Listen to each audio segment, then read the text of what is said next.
नमो नमो गुरुदेव जो साधु स्वरूपी देव, आदि अंत गुण काल के जान निहारो भेव। साहेब बंदगी, साहेब बंदगी, साहेब बंदगी। पूजनीय संत समाज, देवी और देवता सुने समझे विचार करे और अपना कल्याण करे।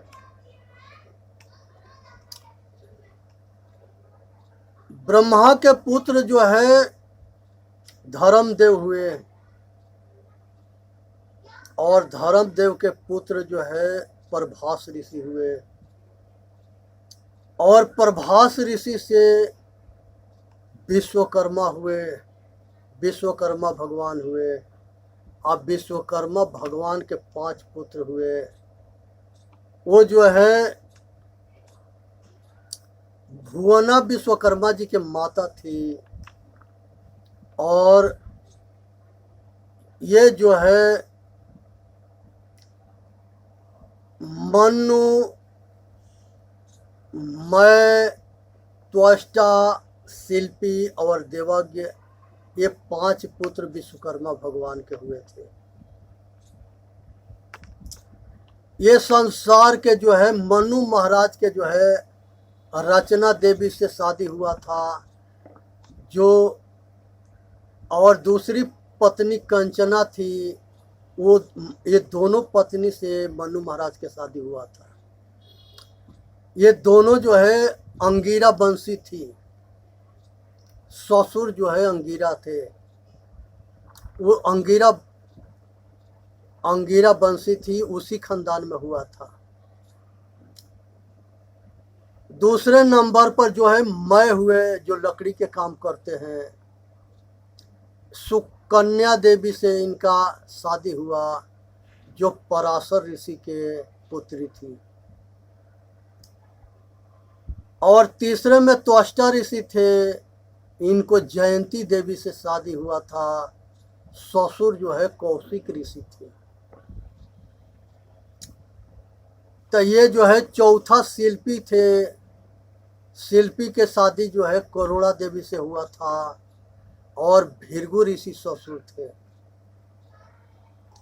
5वां जो है देवज्ञ थे, इनके चंद्रिका देवी से शादी हुआ था। ये जेमिनी ऋषि के पुत्री से शादी किए थे। तो ये ऋषि परंपरा में जो है यही सब ऋषियों ने सब वेद के और शास्त्र के और उपनिषद के रचना किए, जिसमें सबसे पहले ऋग वेद में अंगिरा ऋषि के सारे बात मंत्र आते हैं। बृहस्पति ऋषि हुए, अंगिरा ऋषि के लड़के थे। तो ये विश्वकर्मा जी के जो है नाना थे अंगिरा ऋषि, और वो खानदान जो है वहाँ से शुरू। अब बृहस्पति जो है विश्वकर्मा जी के मामा थे। भरद्वाज में मेरा भाई थे, वो बृहस्पति के लड़के थे। गौतम भी मेरा भाई थे। और इस तरह से ये विश्वकर्मा वंशी लड़कियों से शुक्राचार्य के भी शादी हुआ था। और शनि देव के जो है विश्वकर्मा जी के नातिन से शादी हुआ था। और इसी तरह से जो है ये सभी जो है सभी महापुरुष हुए। और सूरज देव के भी शादी जो है ये विश्वकर्मा पुत्री से हुआ था, छाया कहते हैं। यहाँ पर जो है शंकर भगवान जो है विश्वकर्मा जी के समधी लगते थे। ये दीति और आदिति, ये दोनों विश्वकर्मा वंशी जो है लड़की थी, जो गणेश भगवान से शादी हुआ था। तो इसलिए जो है ये सभी जो है विद्वान हुए और ये सभी जो है महापुरुष जो है अपना इतिहास को रचे। यहाँ पर जो है बहुत तरह के जो है 18 पुराण में एक पुराण विश्वकर्मा पुराण था। तो उस पुराण को इन यहाँ के समा बुद्धिजीवी लोग जो है उसको गायब कर दिए। इसलिए गायब कर दिए कि वही हकीकत में विश्वकर्मा पुराण सभी के जो है मार्गदर्शन देने वाला था, क्योंकि धर्मदेव के उपदेश था कि कर्म ही ईश्वर है, कर्म ही पूजा है, और कर्म से महान मनुष्य बनता है,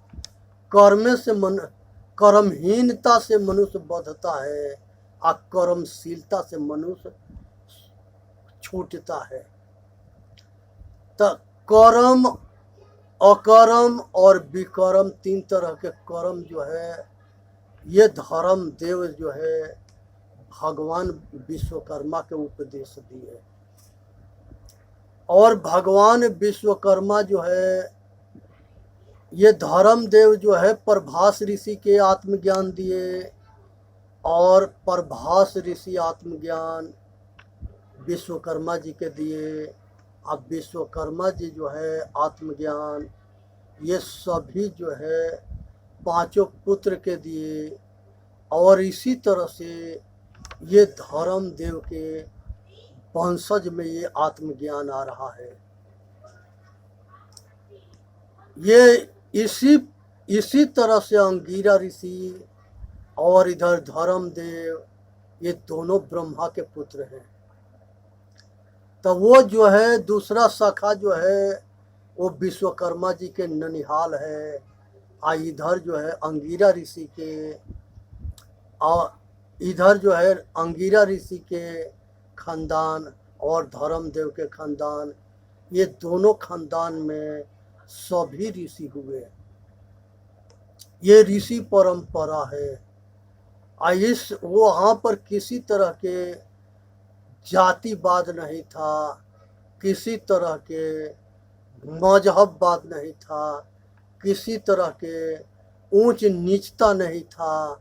ये सभी ऋषि गुरुकुल चलाते थे, और सभी के गुरुकुल में सभी मानव जाति के पूर्ण अधिकार था। जितने जो है अंगिरा ऋषि के आश्रम में पढ़ते थे वो सब अपने नाम के पीछे अंगिरा लगाना शुरू कर दिए। जितने गौतम ऋषि के आश्रम में पढ़ते थे वो सारे लोग जो है गौतम लगाना शुरू कर दिए। कश्यप ऋषि के आश्रम में जो पढ़ते थे वो सारे अपने को कश्यप लगाना शुरू कर दिए। वशिष्ठ ऋषि के आश्रम में जो पढ़ते थे वो सारे जो है वशिष्ठ लगाना शुरू कर दिए। विश्वामित्र के जो गुरुकुल में पढ़ते थे वो सब विश्वामित्र टाइटल लगाना शुरू किए। इसी तरह से उससे जो है वो गुरु के पहचान बनता था। ये सब जगह मिला, सभी ऋषियों का शिष्यों के अंदर ये बात रही। ये जो है आज के गुरुओं के प्रति जो शिष्य के भाव है उस तरह से नहीं था। वो जो है गुरु के जब शरण, उपनिषद के मतलब होता है कि गुरु के शरण में जा करके अब बैठ के उपदेश सुनना, इसी के नाम उपनिषद है।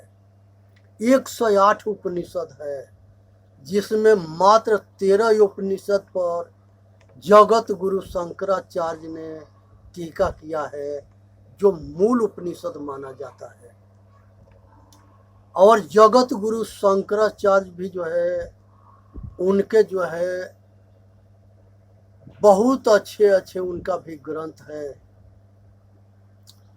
और जगत गुरु शंकराचार्य ने जो है वो बहुत परिश्रम किए कि ये जगत संसार के चारों कोना पर 4 गो मठ के स्थापना किए, और उसी से सारे जो है ये सभी महात्मा, काफ़ी महात्मा चारों जगह 4 भाग में बटे हैं, लेकिन वो चारों के आपस में मेल ना है।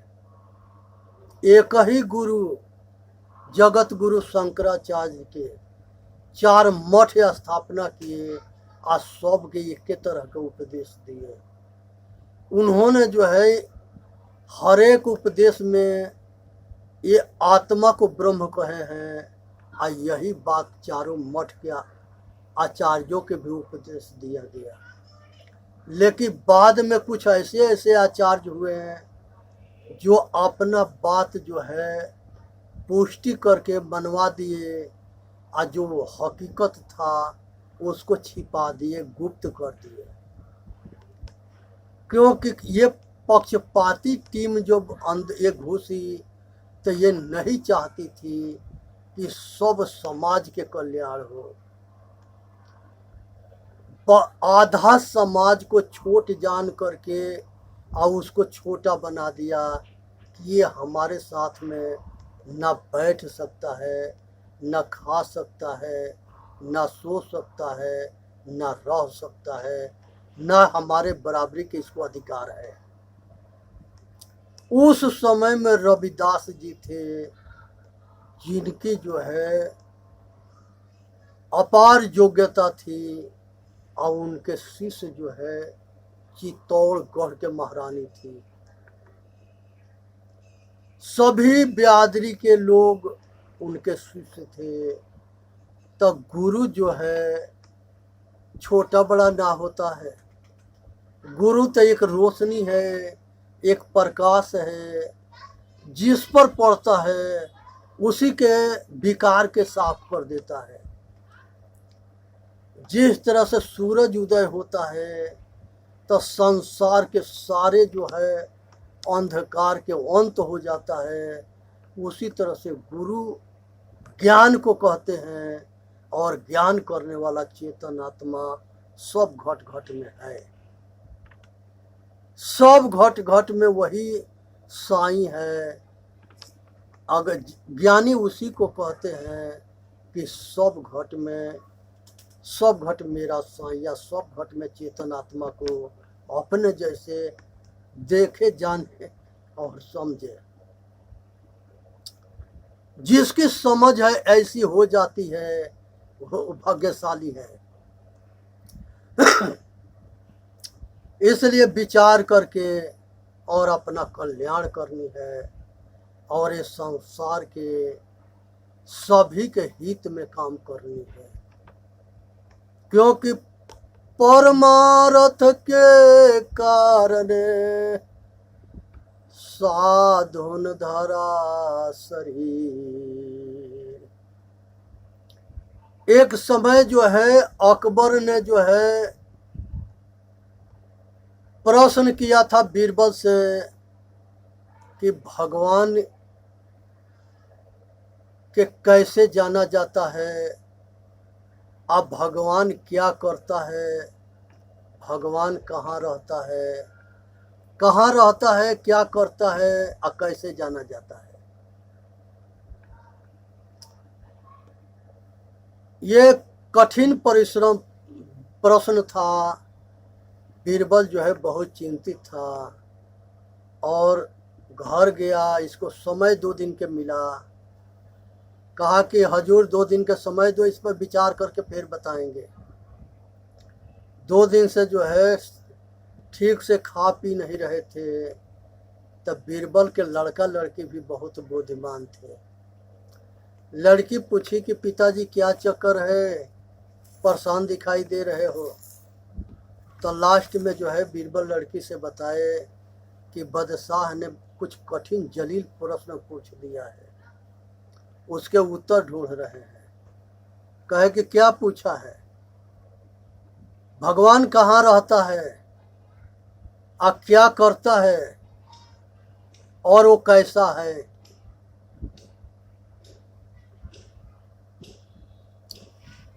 कहाँ रहता है, कैसा है, क्या करता है, ये 3 प्रश्न है। कहे कि कल हमके साथ ले चलना, इसके उत्तर हम देंगे। बीरबल कहा कि इसके उत्तर तो हम ही दे देंगे, हम ही के बता दें। कही कि नहीं, इसके उत्तर हम ही दरबार में देंगे। लड़की वहाँ पर गई और बादशाह के नमस्कार करी और उसने जो है लड़की ने से प्रश्न किया गया कि भगवान कहाँ रहता है, क्या करता है और कैसा है। उसने जो है दूध मंगाई, तब दूध आ गया। उसने उंगली लगा करके दूध में देख करके घुमाने लगी। बीरबल पूछा कि बेटी इसमें क्या ढूंढ रही है। कहे कि सुने हैं कि दूध के अंदर घी होता है, वही घी ढूंढ रहे हैं। अब जो है बीरबल कहा कि बेटी घी वैसे ना मिलता है। कहे कि कैसे मिलता है। ये दूध को पहले जमाया जाता है गरम करके और तब उसको जो है मंथन किया जाता है, तब जाके घी निकलता है। कहे कि इसी तरह से जो है जो परमात्मा है, उस परमात्मा को जानने के लिए ये संसार के सब कुछ छोड़ना पड़ता है और इसको अपना चिंतन करना पड़ता है और तब जाकर के अपने स्वरूप के स्थिति के पता लगता है। ये पता हो गया कि अब परमात्मा कैसे मिलता है। संसार के सब कुछ छोड़ना पड़ता है, अवंतरमुखी होना पड़ता है और फिर उसको मंथन करना पड़ता है और तब जाकर के वो अंदर मिलता है, तब अपने स्वरूप के ज्ञान होता है। दिल में लागी काई तो दरस कहाँ से पाई। जब दिल में मैल रहता है, अहंकार रहता है, तो वो दूर रहता है। तो उसी तरह से तो एक प्रश्न के उत्तर हो गया कि परमात्मा कैसे मिलता है। दूसरा प्रश्न है कहाँ रहता है, क्या करता है। कहा कि ये प्रश्न के लिए जो है गुरु श्रेष्ठ होता है और शिष्य छोटा होता है। इसलिए जहाँ हम खड़े हैं वहाँ आप आ जाओ और जहाँ बैठे हो वहाँ हम बैठेंगे, तब उत्तर देंगे। अब जो है राजा उतरा करके अखड़ा हो गया और बेटी के सिंहासन पर बैठा दिया। कहा कि ये जो परमात्मा जब श्रेष्ठ आत्मा होता है तो वही ये सिंहासन पर होता है और जब वो यही करता है कि राजा को रंक बनाता है और रंक को राजा बनाता है।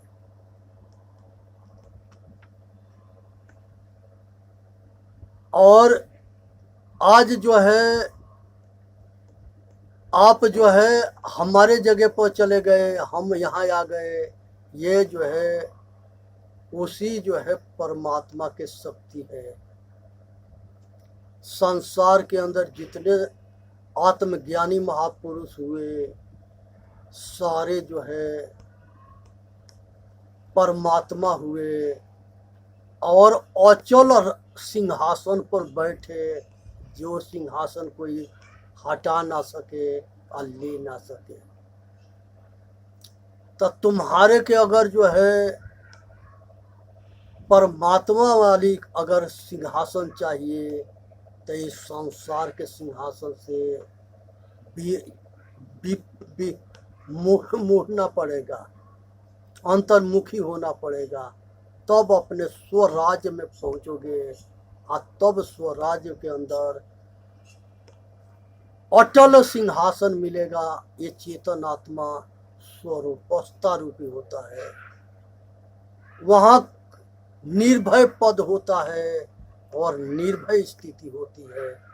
संसार में जब मनुष्य रहता है तो डरता मरता रहता है, वहाँ किसी चीज़ के डर भय नहीं होता।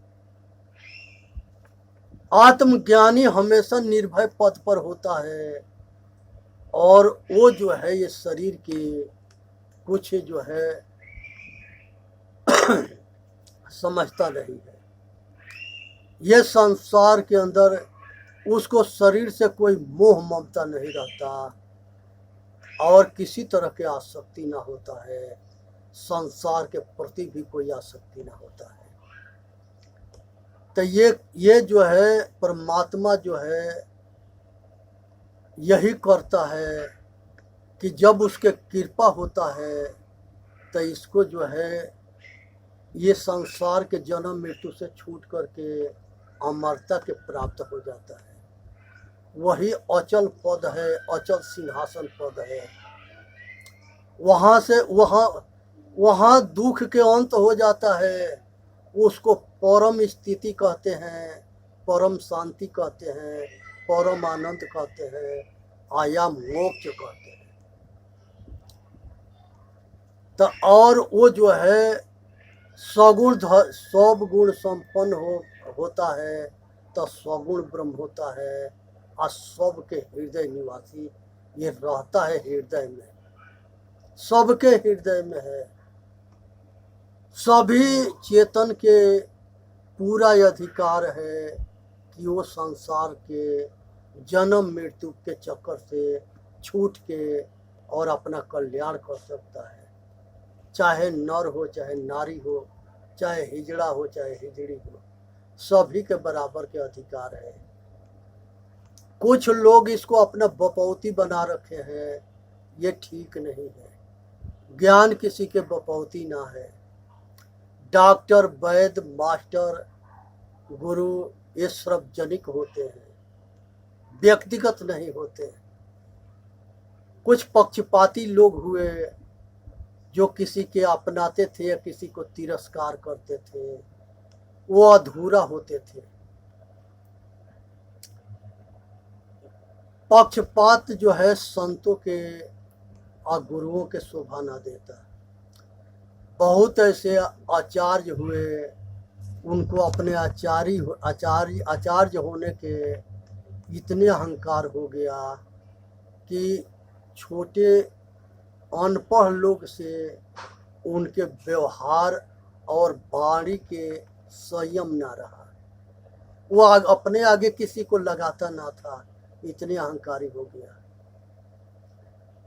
तो इतने अहंकारी मत बनो जो इससे समाज तुमको तिरस्कार करे। अगर धनवान बनो या बलवान बनो या विद्वान बनो, ये तीनों के अहंकार में नहीं रहेगा तभी तो लोकप्रिय बनोगे।